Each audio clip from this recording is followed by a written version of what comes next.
We spend all this time talking about charts. We talk about patterns, about volume, about indicators, about moving averages, about the news flow, about the Federal Reserve. We analyze the tape. We look for setups. We talk about everything that happens outside of our own heads. But let me tell you, after decades in this business, chasing the ticker, watching fortunes made and mostly lost, the real secret, the real edge, isn't external at all. It's internal. It's psychological. If you are still losing money consistently, if you find yourself sitting on catastrophic losses that wipe out weeks or months of hard work, I can tell you the exact moment you went wrong. And I can tell you the exact reason why you stayed wrong. It wasn't the setup. It wasn't the entry. It was the moment you refused to admit you were wrong. The real reason you are still losing is the paralyzing, destructive, ego-driven fear of being wrong.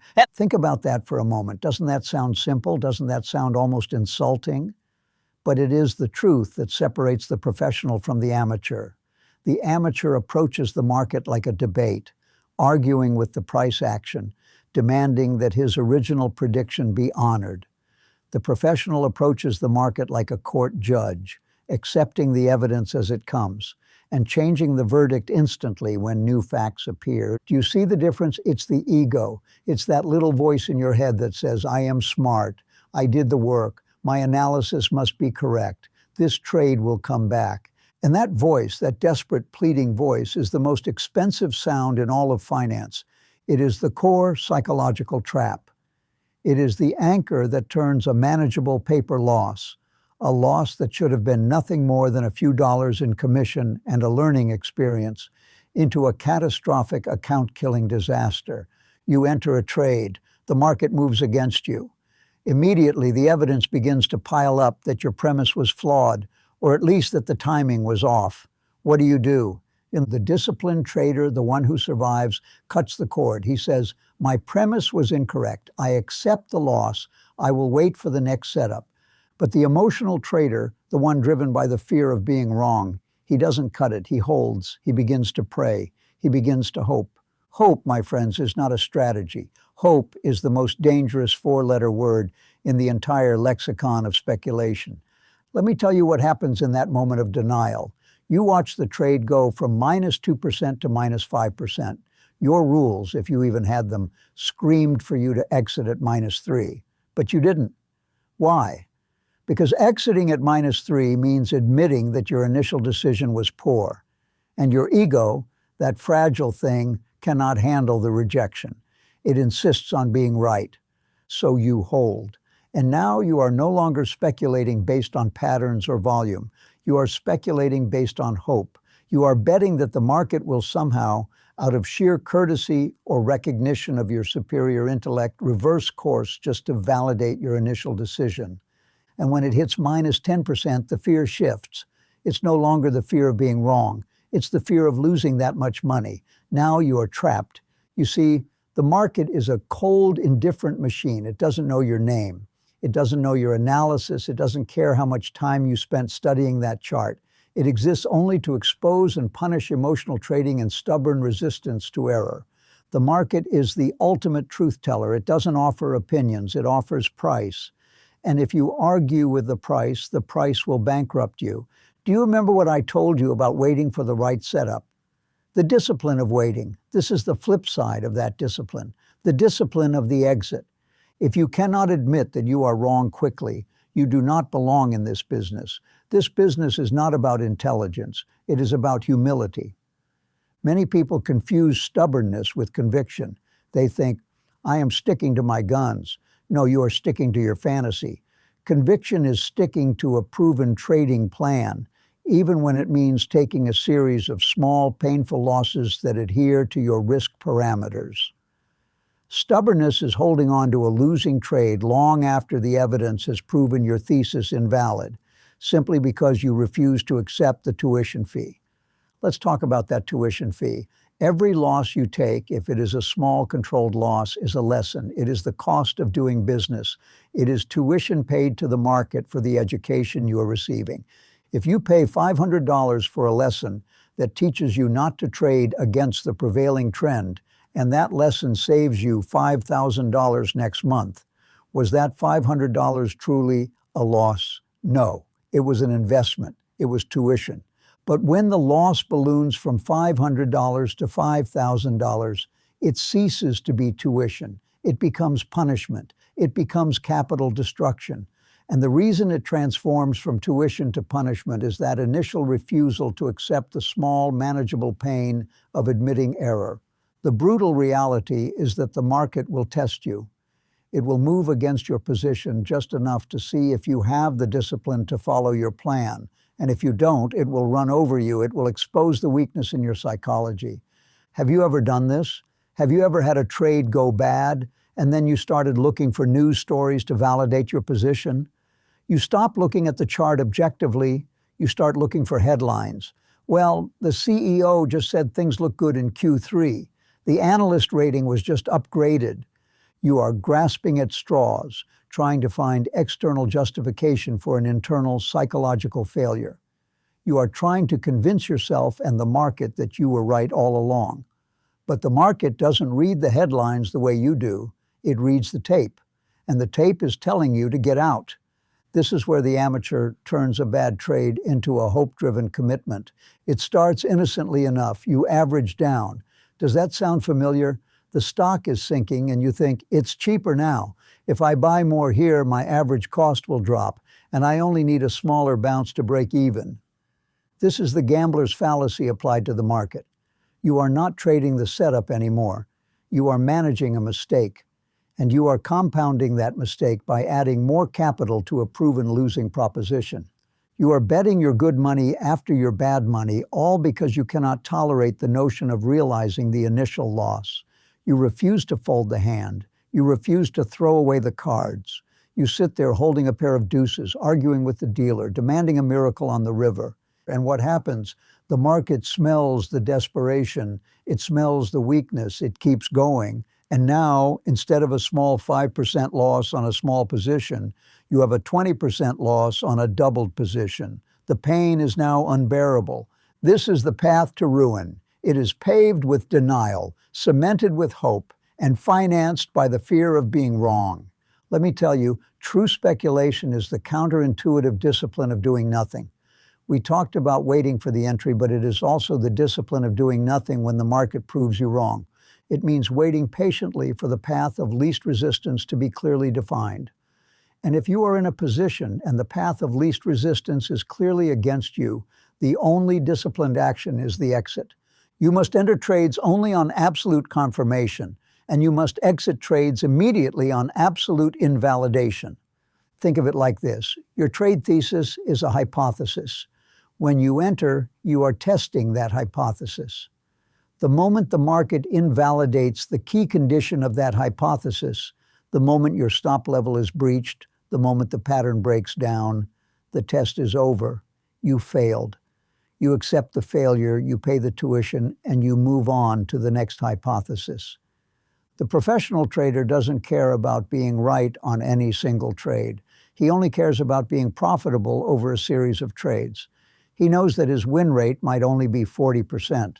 But if he keeps his losses tiny and lets his winners run, he will make money. But the emotional trader, he needs to be right 80% of the time just to feel good about himself. And that need for validation is what keeps him holding losers. He sacrifices profitability for the fleeting, momentary satisfaction of occasionally being right about a trade that should have been cut weeks ago. To break this cycle, you must fundamentally change your definition of what a loss is. A loss is not a judgment on your character. It is not an indictment of your intelligence. It is simply a cost. It is a necessary component of the business model. If you ran a retail store, would you refuse to mark down spoiled merchandise, insisting that you must sell it at full price because you paid for it? Of course not. You cut the price, you take the loss, you clear the shelf, and you restock with something that sells. The market is the same. When a trade sours, it is spoiled merchandise. You must ruthlessly cut it short. You must clear the capital. You must redeploy that capital into setups that are working, into positions where the path of least resistance is clear and favorable. The great speculators of the past, the ones who survived market panics and crashes, they all understood this fundamental truth. The greatest skill in this game is not making money. It is preserving capital. And you preserve capital by being brutal with your mistakes. Let me tell you, there is no sentimentality in the market. The market is merciless. It will take every penny you allow it to take. When you are sitting there staring at a losing position and you feel that tightness in your chest, that sickening knot in your stomach, that is your body telling you the truth.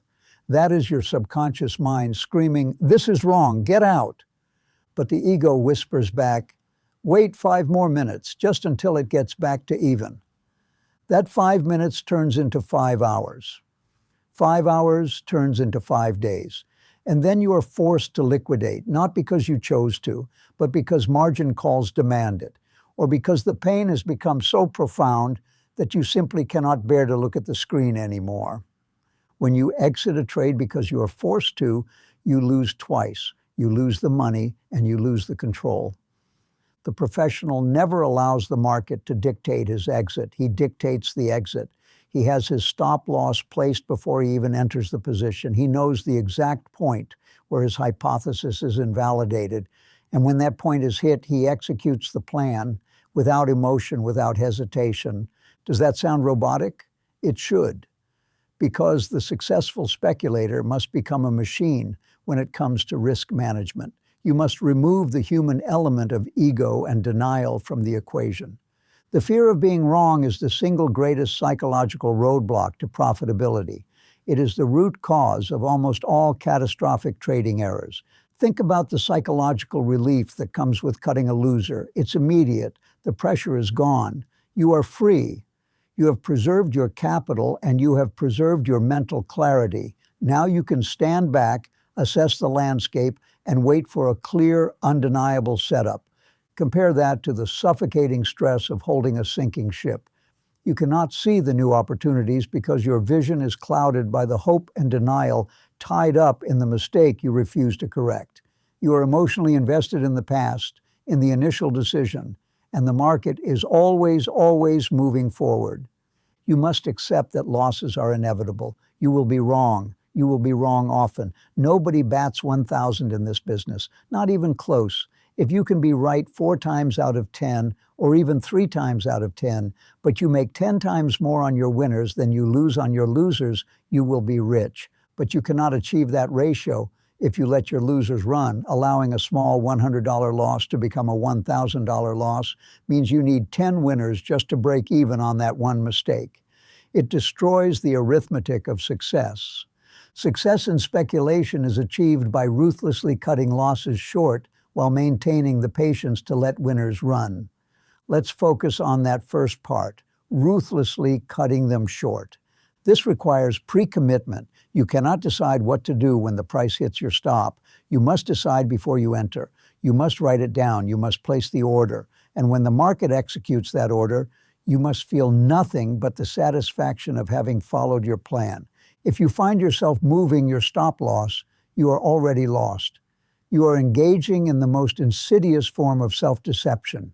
You are telling the market, "I am willing to risk more than I initially planned because I am afraid to admit I was wrong at the initial risk level."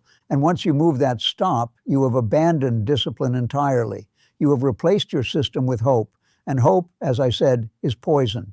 You must treat your capital like a surgeon treats a scalpel, with precision and respect. You would not want a surgeon who, halfway through an operation, suddenly decides to ignore the established procedure because he feels emotionally attached to a flawed cut.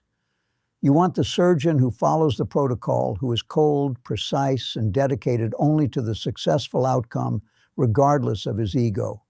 That is what you must become, a cold, calculating machine of risk management.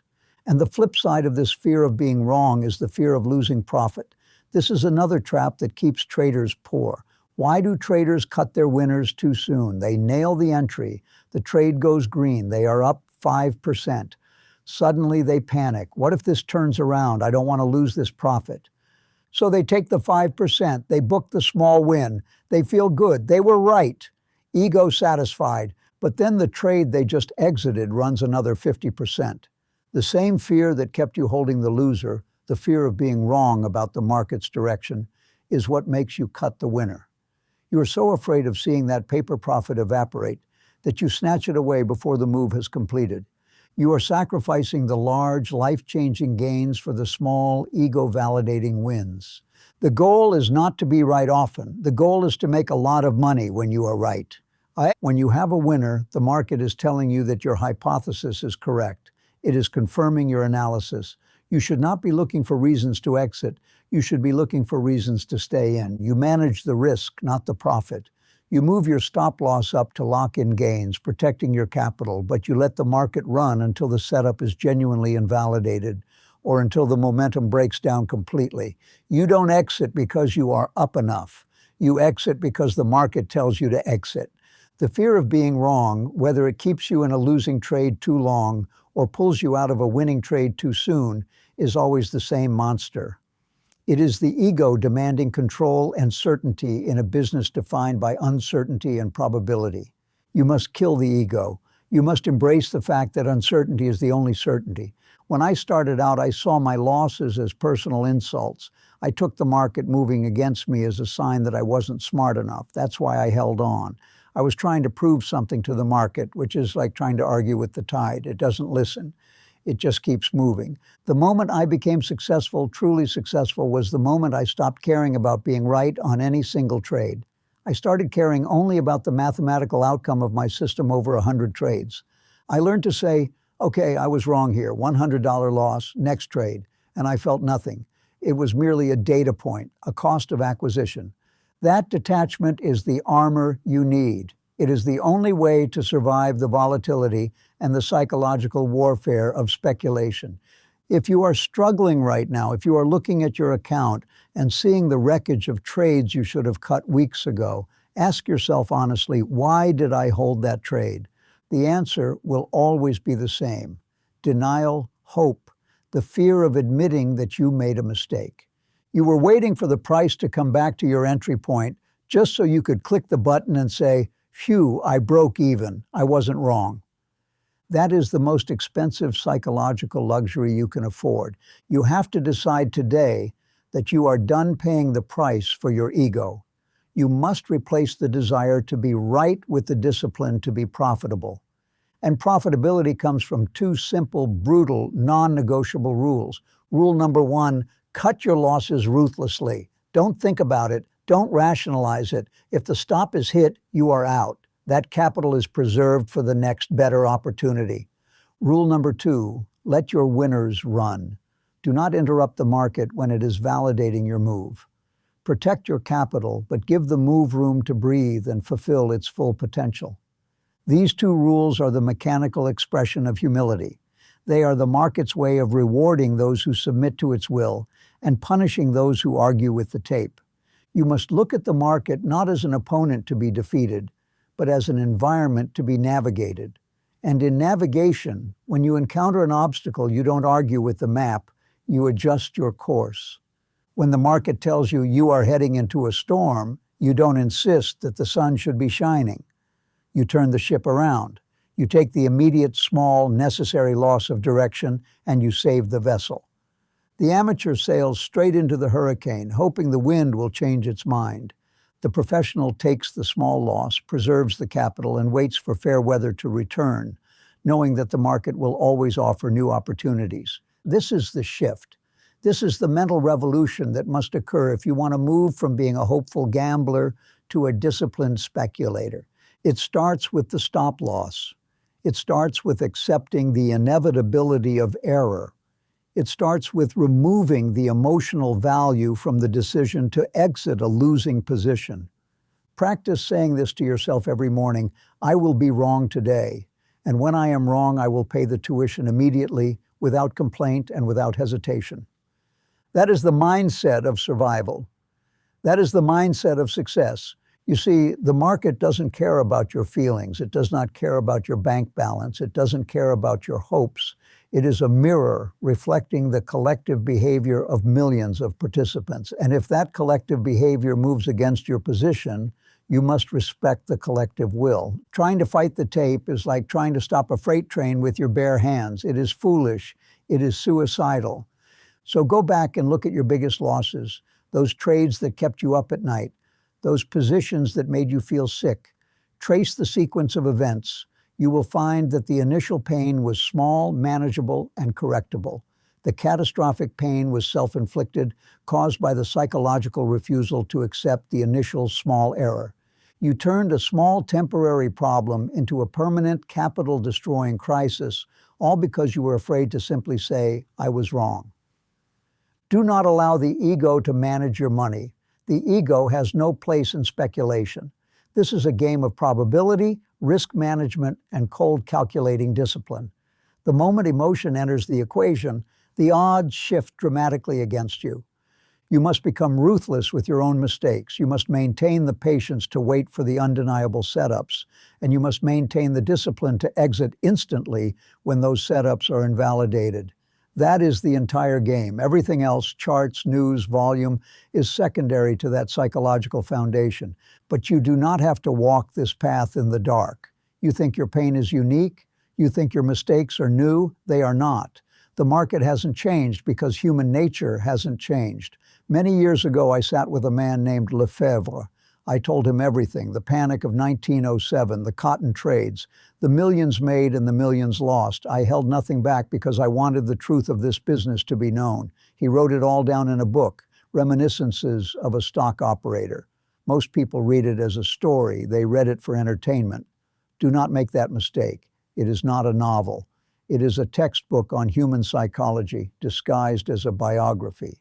It is a map of the minefield you are walking through right now. I have left the path to this book below. It is there for the taking. Do not ignore it.